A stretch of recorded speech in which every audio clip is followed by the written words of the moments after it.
Yesterday said it's a dark day for America. U.S. Senator Markwayne Mullin of Oklahoma and Charlie Kirk were actually very good friends, and the senator is very devastated by the loss of his friend. Yeah, Senator Mullin joins us live this morning. Senator, first we want to say how sorry we are for the loss of your friend. Wondering if you could share your thoughts about who Charlie was and your relationship to him.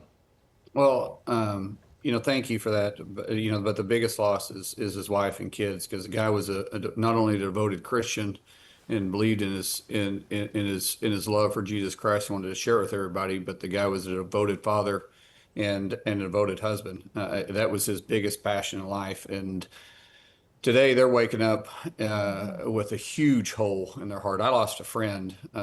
She lost the love of her life, and they lost a father over what? A senseless act because you didn't agree with his political views. I mean, what threat was Charlie to you? People said, unfortunately on MSNBC last night, Mike Dowd, or Matthew Dowd, I'm sorry, goes out there and says hateful thoughts lead to hateful words, lead to hateful actions. Charlie Kirk never said anything hateful to anybody. He gave people a voice to give their opposing views. And openly debated them and spoke to them in not a condescending, not a hateful manner, but a manner that was either based on political solid ground or biblical truths. And they wanted to silence his voice because you didn't like his point of view. And you wanted to steal him from his kids and from his wife and from all of us because you disagreed with him. Mm-hmm. But you were too afraid to actually stand up a mic and debate him like we should be doing. And it was pointless. And so Charlie was a guy that's going to be heard for time to come, because his words of wisdom at 31 years old, his impact on the world at such a short time will last for a long time. And I think we all know that, because probably all of us have listened to his videos and watched it and was amazed by his amount of knowledge he had from the history perspective to the biblical perspective and his stance for Christian values. Senator, have you talked to the FBI as far as the investigation? The shooter's still on the loose this morning. Do you think they're going to catch him?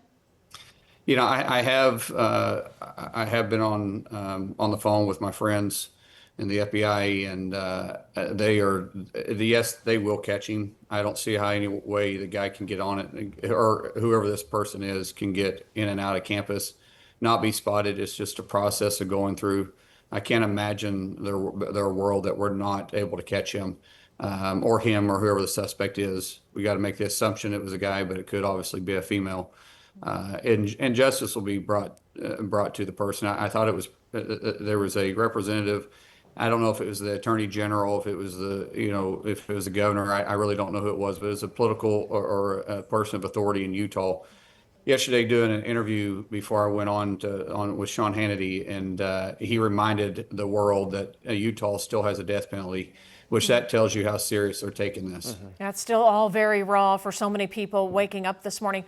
Senator Mullin, we asked Senator Langford just about, your message to Oklahomans about just going to big public events, ball games, where there's, thousands of people or large crowd. What do you tell Oklahomans this morning, Senator, as we kind of wrap up our time with you? We don't live in fear.